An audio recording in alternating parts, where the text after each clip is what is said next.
Bonsoir les petits lus, j'espère que vous allez bien. On se retrouve pour le dernier débrief de l'année 2024 sur un match qui nous a laissé sans voix. Où vraiment on peut dire que ça a été une énorme déconvenue, une bonne claque hivernale à Brest. Voilà, donc on va aller sans plus attendre aller au cœur du sujet, au vif du sujet. On pourra quand même constater, vous allez voir à l'instant, que sur l'avant-match, on avait quasiment aucun joueur absent. Il me semble peut-être éventuellement Tino qui a dévoré, mais bon, il n'y avait pas vraiment de certitude. Alors qu'on constate du côté de Brest, vous avez à York, des locaux, Pierre Lesmelou, Soumaïla Koulibaly, le Cardinal qui sont absents. C'est quand même des absences de marque pour le Stade brestois qui a présenté presque une équipe semi-bis, voire B à prime, quoi. Et voilà, sinon, écoutez, ce qu'on peut dire au niveau de l'avant-match, c'est qu'on est sur quand même un classement où on est quand même pas trop mal placé, avec seulement 2 points de retard sur Brest. Donc on est 13e et 11e, et donc on se dit qu'on a cherché un résultat, donc au moins un match nul, on pouvait prétendre à quelque chose.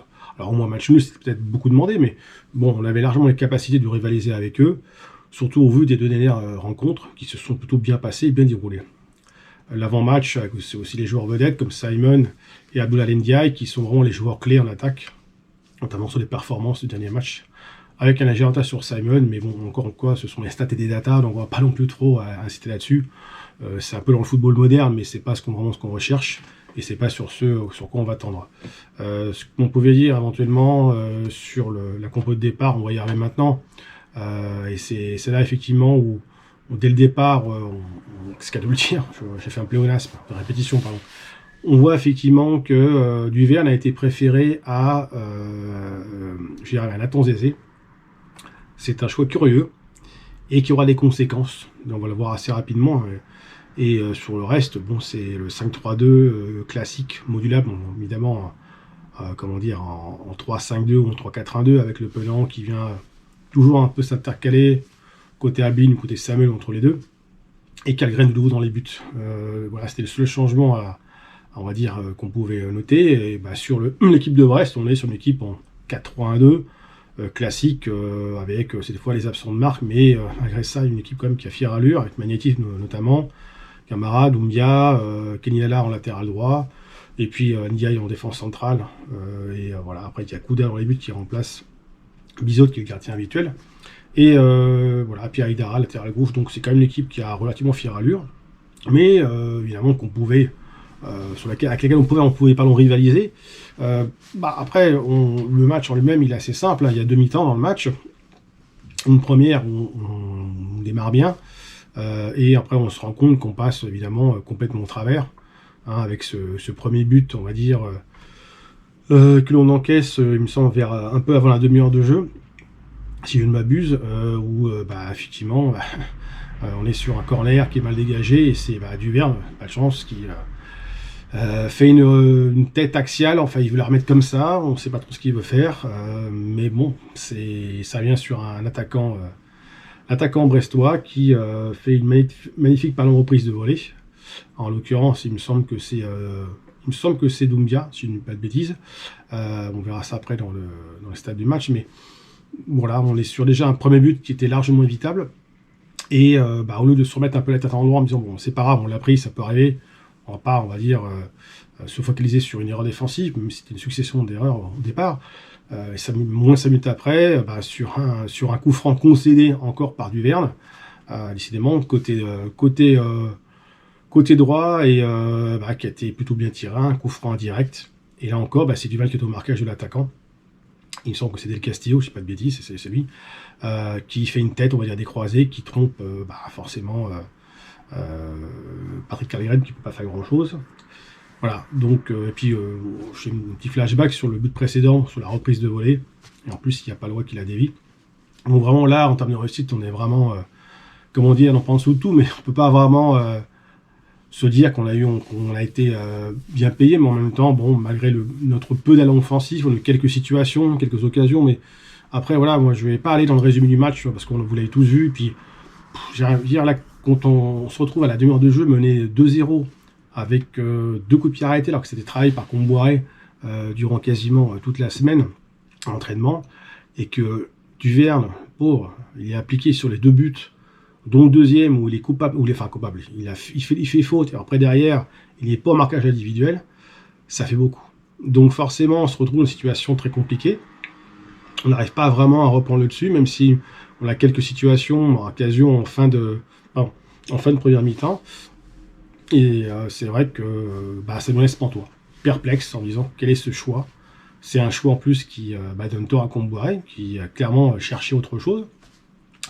Et ce faisant, on se retrouve dans une situation complexe, inattendue, pardon. Et on se demande ce qui va se passer en seconde période. Est-ce que Comboiré fait les changements tout de suite? C'est le cas, puisque forcément, on passe à 4 derrière. D'ailleurs, on peut voir effectivement sur les différents remplacements que c'est Duverne qui sort, qui est remplacé par Mostafa Mohamed. Donc on enlève un central pour rajouter un attaquant. Donc là, on passe sur un 4-3-3 classique, plutôt un 4-2-3-1, avec cette fois-ci Mohamed qui va prendre l'axe en tant qu'attaquant. Attaquant gauche, on a forcément Modest Simon, et à droite, on aura donc Ablin. Mais là, on enlève un défenseur central. Donc vous voyez, déjà, on enlève un élément défensif. Et ça, il y aura des conséquences derrière, forcément. Ce qu'on peut dire, c'est que, au-delà du fait que ce changement est logique, heureusement, ça nous permet derrière de repartir de l'avant, et puis, au bout de 5 minutes de jeu, à la suite d'un corner qui, on va dire, n'est pas très bien non plus. Il n'est pas non plus forcément bien dégagé par la défense de Brest. Là, il y a une situation intéressante avec un très bon enchaînement donc de Douglas Augusto qui fait un contrôle poitrine, qui fait une magnifique reprise de volée, qui vient se loger dans le but côté droit d'un brestois, et voilà, c'est encore ensuite un coup de pied arrêté. Franchement, c'est juste fantastique. Voilà, ça c'est vraiment une belle réaction d'Orgues, donc ça fait plaisir, on était contents, ça y est, on s'est mis dans le match, on va peut-être pouvoir aller chercher autre chose et se mettre dans de bonnes situations, un joli mouvement, et on se dit que bon, tout peut arriver. Après, le fait est, c'est que on essaie toujours d'aller de l'avant. Ce qu'on avait tous noté donc, globalement, et dans les commentaires, sur les différents groupes de Facebook, et ce qu'on pouvait se dire, même en général, sur différentes chaînes YouTube, c'est vrai qu'il y avait une défaillance technique, tactique, et je dirais aussi, par moments, on a l'impression qu'on était moins à l'aise dans ce système à 4 qu'à 5, par moment, et puis surtout, on a l'impression que les joueurs ne savaient plus tout ce qu'ils faisaient. Donc il y avait des circuits de passe qui étaient, on va dire, raccourcis, avec 2 passes courtes pour une passe longue. On cherchait souvent, effectivement, notre ami Modest Simon, et puis il n'y a pas toujours de cohérence. Il y avait parfois des passes qui n'étaient pas assez appuyées, beaucoup de ballons perdus, des touches où on n'arrivait pas à aller le ballon juste derrière, on parlait le ballon, beaucoup de pertes de balles, vraiment des carences techniques, des contre-passes, on va dire, pas forcément faciles, mais des petites erreurs d'inattention, et puis parfois des circuits de passe qui n'étaient pas forcément toujours cohérents, où on ne sait pas trop ce qu'on voulait faire. Donc il y avait, d'un côté, au niveau du plan de jeu, l'équipe semble parfois un petit peu perdue. Donc c'est un petit peu embêtant, parce qu'on est quand même sur sur un système en 4-2-3-1 qui paraît plus offensif. Du coup, pas de chance, notre ami Mostafa Mohamed se blesse, il a une contracture à la cuisse, il est remplacé un peu avant les quarts d'heure par Sorba Thomas, et on se dit que bon, les choses vont là encore aller mieux, puisqu'on va encore en 20 minutes de terrain, donc on enlève le pelon, on remplace par Ganago, et là on se retrouve sur un 4-4-2 vraiment très offensif. Donc vous avez vu, on a enlevé un défenseur central, on a enlevé un milieu de terrain. Donc forcément l'ossature change, l'équilibre change aussi, et les conséquences vont être terribles, parce qu'à la 78e, on prend un contre éclair sur un corner offensif où on ne revient pas, on n'arrive pas forcément à reprendre le ballon, on se fait surprendre, et ça vient côté gauche, et ça va très très vite. Et derrière, on n'arrive pas à retrouver notre allant et à se remettre dedans, et on prend évidemment ce 3e but qui n'est pas rédhibitoire, mais quasiment, quoi. On se dit là, c'est quasiment cuit, même si entre-temps, Amiens a été remplacé par Coco en latéral droit, et Florent Moller a remplacé Chirivella. On voit bien qu'effectivement, ce but-là arrive, d'ailleurs, j'ai pas de bêtises, je dis 78e, mais je crois que c'est même un petit peu après, vers la 82e minute de mémoire, donc ça coïncide au changement.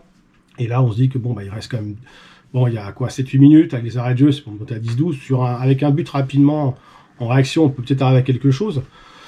Mais bon, à force de pousser, à force de faire des centres, même si Samba Thomas a fait quelques bons centres, mais c'est eu des situations dans la surface, on pouvait peut-être frapper, on a eu des moments d'action intéressants avec Ablin, avec Moses Simon, même à un moment donné, Le Penant, qui était un peu la caution technique, était parfois un peu en difficulté, il a dû reprendre le jeu, et Palois a fait son match, on a plutôt fait son match dans l'ensemble, parce que là, c'est vrai qu'en étant en 4-4-2 avec Castelletto, bon, c'était pas toujours forcément évident, mais voilà, on sait que Koza, et puis donc comment dire, Marcus Coco, donc qui avait remplacé Amiens, bah, font un peu ce qu'ils peuvent, puisqu'on parle d'un 5-3-2, un 4-4-2, donc on enlève un défenseur central au milieu de terrain, ça fragilise, et bien sûr, bah, après, on se refait contrer 2 minutes avant, moi, on est à 2-3 minutes avant le match, il me semble, ce contre, encore une fois, terrible, et en plus, qui passe sous les jambes, enfin, entre les jambes de Carly Rain, donc c'est, là, on est dans le cas du Scalaï, là, je crois que même, j'ai dit que je voulais éteindre mon PC, parce qu'il reste 2 minutes d'arrêt de jeu, là, en fait, on est tous abattus, parce qu'on a des situations pour venir, effectivement, à 3-2,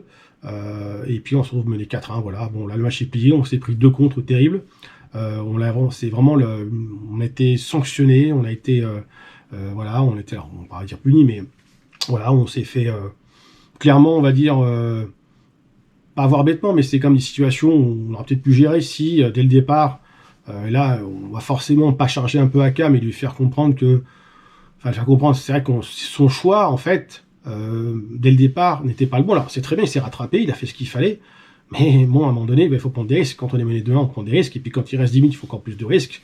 Et puis, bah, la conséquence, c'est que si on n'arrive pas effectivement à égaliser assez rapidement, ou un peu avant les quarts d'heure, après, on peut se faire contrer. Mais c'est vrai que le troisième but, pour moi, c'est un troisième but qui était vraiment, qui pouvait être évitable. Je pense que quand on est sur un corner offensif, on peut laisser 2-3 joueurs encore derrière, parce qu'il y avait encore du temps. On était à 10 minutes du terme, des arrêts de jeu un peu moins, il y avait encore en plus des arrêts de jeu derrière, donc bon, est-ce que c'était pas aussi c'était un peu plus sage de mettre un joueur de plus, ou de donner des consignes pour pas se faire avoir, pas se faire contrer, ou éviter d'en prendre la troisième, je sais pas. Enfin, en tout cas, il y a eu cette double erreur qui a fait que voilà, on s'est pris ce but de l'encontre, puis l'autre également, donc 2 buts en première mi-temps et 2 buts en deuxième mi-temps pour Brest, donc voilà, donc je me répète un petit peu, mais là, Antoine Kombouaré a fait un choix qui me paraît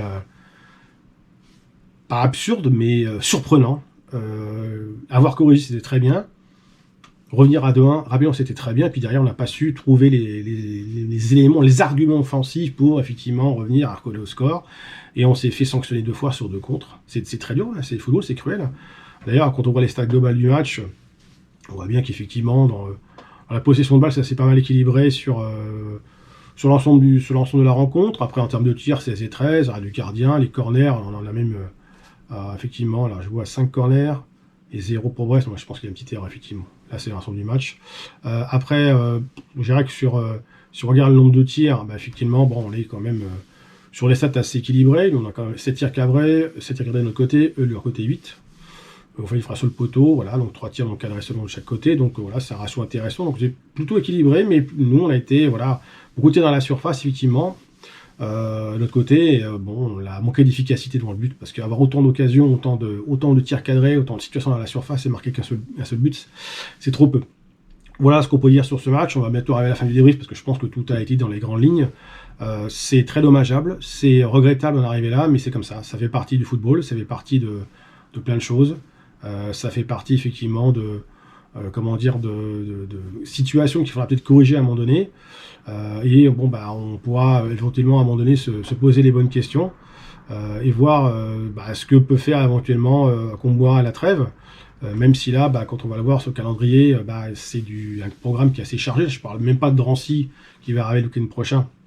D'ailleurs, je ne ferai pas ce débrief là car je serai en vacances en Provence pour les fêtes, donc je pense que je vais faire une petite pause, peut-être un petit short éventuellement, mais là quand on voit effectivement sur le mois de janvier, déplacement en LOSC, réception de Monaco, déplacement à Saint-Etienne pour un match déjà qui va sentir le roussi, qui va être un match tout à 6 points, et après réception de l'OL, donc voilà, on a 2 déplacements pas forcément évidents, donc un qui sera très important dans la lutte pour le maintien, et voilà, et puis après, février, après ce sera une autre histoire, mais voilà, donc c'est une grosse déception, une grosse claque. Pas sûr que Kombouaré puisse passer les fêtes de fin d'année de manière très tranquille. Il risque d'avoir du changement malheureusement, et on va s'attendre à d'autres choses. À titre personnel, et ça ne tient qu'à moi, je pense que l'effectif est tout à fait capable de se maintenir. C'est un effectif qui est cohérent, il y a des jeunes, il y a des moins jeunes, il y a de la qualité. Peut-être qu'une ou deux recrues ferait du bien, peut-être qu'il faudrait peut-être faire partir 2-3 joueurs, mais c'est pas évident de faire un mercato hivernal quand il y a des automatismes. Je pense que la formule était bien trouvée par Comboiré. Avoir modifié sa défense centrale, c'était un choix qui ne s'est pas avéré payant. Aujourd'hui, les conséquences sont là. Peut-être qu'il y aura des recrues hivernales, peut-être qu'il y aura un changement de coach, on ne sait pas quand, on est dans l'incertitude. Tout ce qu'on sait, c'est qu'on n'est pas relégable lorsqu'on peut voir effectivement le classement et qu'on passera les fêtes de fin d'année à peu près au chaud, entre guillemets, même si la plupart des personnes la plupart des commentaires ou des réactions sur les groupes des fan clubs du FC Nantes, elles sont un petit peu pessimistes et on parle déjà de Ligue 2. Non, j'ai déjà dit, le championnat n'est pas terminé, c'est un marathon. On est qu'à la 15e journée, on n'en est même pas encore à la mi-championnat. On sera à la 17e journée. Une fois qu'on aura passé Monaco, on sera effectivement à la mi-championnat. Et après, tout reste à faire. Donc, on n'est pas plus mauvais que Le Havre, que Auxerre, que Saint-Etienne ou Montpellier, même si Auxerre a fait beaucoup de progrès, qui sont peut-être se sauver également, mais tout est encore possible. Voilà. Bon, on va essayer de terminer sur des notes positives en se disant qu'on est quand même en dehors de la zone rouge, pardon. Moi, j'ai la voix un peu cassée parce que dimanche, je suis pas mal égosillé devant l'écran et j'ai un peu halluciné sur les buts et sur le scénario catastrophique de ce match, mais il faut toujours voir le verre à moitié plein que le verre à moitié vide et se dire que pour d'autres équipes, ce sera la zone rouge, ce sera la zone de relégation et que les fêtes de fin d'année ne seront pas forcément les mêmes pour tout le monde. Voilà, bon, c'était un plaisir de vous avoir eu pour cette première partie de saison. Je vous souhaite de très bonnes fêtes de fin d'année et bien sûr, prenez soin de vous.